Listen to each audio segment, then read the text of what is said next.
सदियों साल पुरानी कहानी है। शहर से दूर एक पुरसुकून और गरीब गांव में नासिर नामी शख्स रहता था।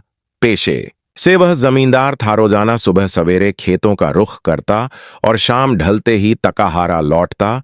उसकी जिंदगी सादा और मेहनत से भरपूर थी। वो जो कमाता खुद खाता और जो बचता दूसरों के काम आता। गांव में भी उसका शुमार नेक दिल और मददगार लोगों में होता। लेकिन नासिर की जिंदगी की सबसे बड़ी आजमाइश उसके अपने ही घर में थी। उसकी बीवी एक ऐसी औरत जो बज़ाहिर वफादार, मोहब्बत करने वाली और खुश अखलाक दिखाई देती, मगर अंदर से कुछ और थी। नासिर जो एक नरम दिल और सादा लोह इंसान था, उसकी चालाकियों से बेखबर था, क्योंकि वह कभी शक का मौका ही ना देती। हर रोज उसे वक्त पर नाश्ता देती, खाने में तरह तरह के लजीज पकवान बनाती और जाने से पहले मुस्कुराकर अलविदा कहती।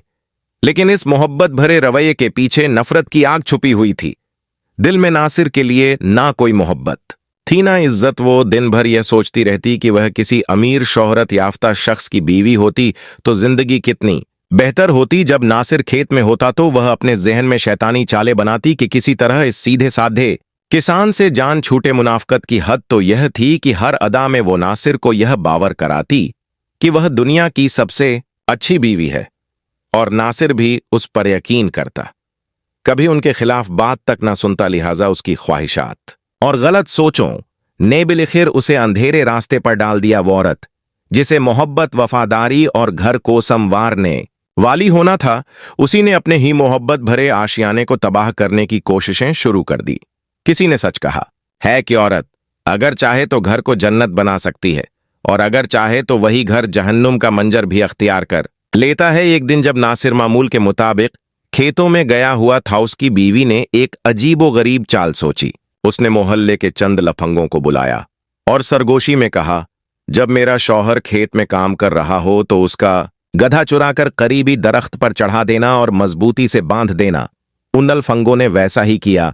दोपहर के वक्त वो औरत नाश्ता और खाना लेकर खेत की तरफ चली गई, जैसा कि वह हर रोज करती थी। नासिर ने खाने के साथ उसे खुशामदीद कहा, मगर उसके चेहरे पर कुछ और ही लिखा था। वो हैरत और परेशानी में डूबा हुआ था। बीवी ने नरमी से पूछा, साहब आज बड़े परेशान लग रहे हो, सब खैरियत तो है? नासिर ने आसमान की तरफ देखते हुए कहा, मेरी जान तुम खुद ही देख लो, मेरा गधा दरख्त पर चढ़ा हुआ है। मैं सुबह से यही सोच रहा हूं कि यह कैसे हो सकता है, गधे तोड़ नहीं सकते। बीवी ने आंखों में हैरत मगर दिल में चालाकी के साथ कहा, अरे वाह, यह तो बड़ी अजीब बात है। चलो हम दोनों मिलकर उसे नीचे उतारते हैं। और दोनों ने काफी मशक्कत के बाद गधे को नीचे उतार लिया। जब बीवी रुखसत हो रही थी तो अपने शौहर से पैसों का मुतालबा किया। नासिर जो अपनी बीवी से मोहब्बत करता था और उसकी हर बात पर एतबार करता, फौरन जेब खाली करके जो कुछ था दे दिया। मगर औरत की हवस कहाँ खत्म होने वाली थी। उसने फौरन कहा, यह तो 5 दीनार है, बहुत कम है, मुझे और चाहिए। नासिर ने पूछा, आपको कितने चाहिए? बीवी ने बोला, मुझे 100 दीनार चाहिए, जो कि बहुत बड़ी रकम थी। नासिर ने कहा, ठीक है, मैंने जो गंदम बेची है, जब उसके पैसे मिलेंगे उनमें से दे दूंगा। गंदम के पैसे जब मिले तो नासिर ने सच्चाई से वादा निभाते हुए पूरे 100 दीनार बगैर किसी पूछगछ के दे दिए। मगर औरत ने उनमें से आधे चुपके से अलग रख लिए और जमा करने लगी, शायद किसी और मकसद के लिए जो नासिर की मोहब्बत और भरोसे से बिल्कुल मुख्तलिफ था। वक्त यूं ही गुजरता रहा, लेकिन नासिर की बीवी के इरादे दिन बदिन मजीद गहरे और चालाक होते जा रहे थे। इस बार भी उसने एक नया मंसूबा सोचा, और इस मंसूबे की जड़ पैसा था। यह सिर्फ वक्त जरूरत ना थी, बल्कि कोई बड़ा मकसद उसके जहन में पल रहा था, जो आगे चलकर कहानी का अहम मोड़ बनेगा। लिहाजा एक दिन जब नासिर हस्ब मामूल सुबह सरे खेत के लिए निकलने लगा, उसकी बीवी ने अचानक 200 दीनार मांगे। यह एक बड़ी रकम थी और नासिर के चेहरे पर फितरी हैरत नजर आई। उसने मोहब्बत भरे लहजे में कहा, साहिबा 200 दीनार कोई मामूली रकम नहीं, बताओ तो सही, इतने पैसों से क्या करोगी? बीवी ने फौरन मसनूई संजीदगी और हमदर्दी का लबादा ओढ़कर जवाब दिया, साहबा क्या बताऊं, मेरी बहन बहुत बीमार है, दवा दारू के लिए चाहिए। नासिर जो एक नरम दिल और शराफत से भरपूर इंसान था, बिना किसी शक के बोला, ठीक है, तुम दोपहर का खाना तैयार करो, मैं कुछ न कुछ इंतजाम कर लूंगा। यह सुनकर बीवी के चेहरे पर एक झूठी खुशी की लहर दौड़ गई जैसे वो जानती हो कि उसकी चाल फिर कामयाब हो गई है। वो फौरन बोली, ठीक है साहब, बताओ क्या खाना बनाऊं आपके लिए। और यूं एक और दिन गुजर गया। लेकिन नासिर को क्या खबर थी कि वह जिसे अपनी जिंदगी की शरीक समझता है वही उसे धीरे धीरे किसी बड़े धोखे की तरफ ले जा रही है। लिहाजा बीवी ने जब दोपहर का खाना तैयार किया तो साथ ही चुपके से 3 बड़ी बड़ी मछलियां भी अपने साथ लेकर गई। इन मछलियों को रास्ते में कहीं छिपा कर रखा और जब खेत पहुंची तो अपने शौहर को खाना पेश किया और चुपके से जाकर वहीं मछलियां खेत में छुपा लिए। किसान ने बीवी की थोड़ी सी तारीफ की, नमाज अदा की और फिर दोबारा अपने खेत के काम में जुट गया। कुछ देर बाद जब वो जमीन की खुदाई कर रहा था, अचानक एक मछली निकली, फिर दूसरी, फिर तीसरी। वो हैरान और परेशान होकर जोर से चिल्लाया, साहिबा जल्दी आओ, यहां तो खेत में मछलियां निकल आई हैं। बीवी दौड़ती हुई आई और फौरन हैरत और खुशी का नाटक शुरू कर दिया। अरे साहब, यह तो आपकी करामत लग रही है, ऐसा कैसे हो सकता है सुभान अल्लाह। फिर जल्दी से बोली, मैं ये मछलियां ले जाती हूं, शाम के खाने में पकाती हूं। वैसे साहब आपको वो 200 दीनार याद हैं जो मैंने सुबह मांगे थे। सादा दिल किसान ने अपनी जमा पूंजी हत्ता की एक गधा तक बेच दिया और बड़ी मुश्किल से 200 दीनार जमा करके बीवी के हवाले कर दिए। बीवी रकम लेकर मुस्कुराकर घर चली गई और किसान खेत में फिर से काम में लग गया। शाम को जब वह तकाहारा घर पहुंचा तो घर का माहौल बिल्कुल बदला हुआ था। बीवी एक तरफ खामोश बैठी थी, चेहरे पर उदासी और बेरुखी की परछाइयां। किसान ने आवाज दी लेकिन बीवी ने कोई खास तवज्जो ना दी। पूछा, क्या बात है साहिबा, तबीयत तो ठीक है? वो सर्द लहजे में बोली, कुछ नहीं, बस तबीयत कुछ बुझल है। वहां मछली रखी है, खा लो और मुझे आराम करने दो, मुझे सोना है।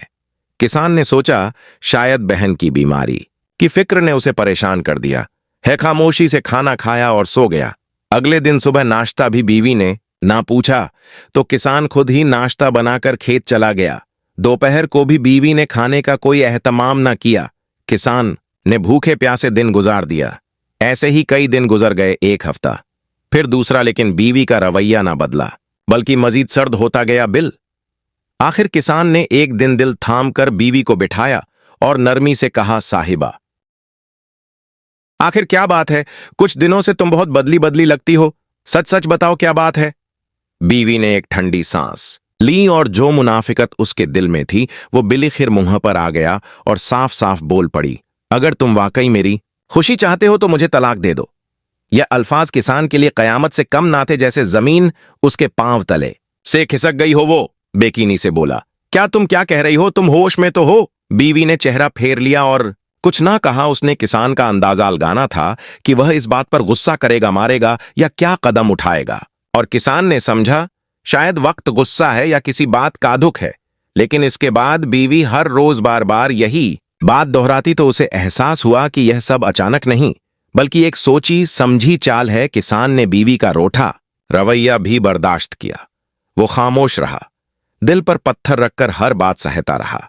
मगर कुछ दिन बाद बीवी ने लड़ाई झगड़े शुरू कर दिए। कभी कहती मुझे सोने का हार ला कर दो, कभी ताना देती मैं इतनी खूबसूरत हूं, किसी चंगे भले आदमी की जोड़ी लगती। तुम जैसे गरीब किसान के साथ मेरी किस्मत ही फूट गई। यह जहर भरे अल्फाज किसान के दिल में तीर बनकर उतरे। उसने सोचा कि शायद यह किसी वजह से जद कर रही है, लेकिन हकीकत तो यह थी कि वह मक्कार पहले से ही जान छुड़वाना चाहती थी, मगर पहले पैसे लेकर खुद को मजबूत किया, फिर बहाने शुरू कर दिए बिल। आखिर गुस्से में आकर किसान ने सोचा शायद उसे 2-3 थप्पड़ मारूं तो अक्ल ठिकाने आ जाए। लेकिन जैसे ही उसने बीवी पर हाथ उठाया, बीवी ने चीखना शुरू कर दिया, मेरा शौहर मुझे मार रहा है या पागल हो चुका है। पड़ोसी जमा हो गए। किसान सफाई देता रहा, लेकिन औरत की दर्द भरी चीखों ने सबके दिल जीत लिए।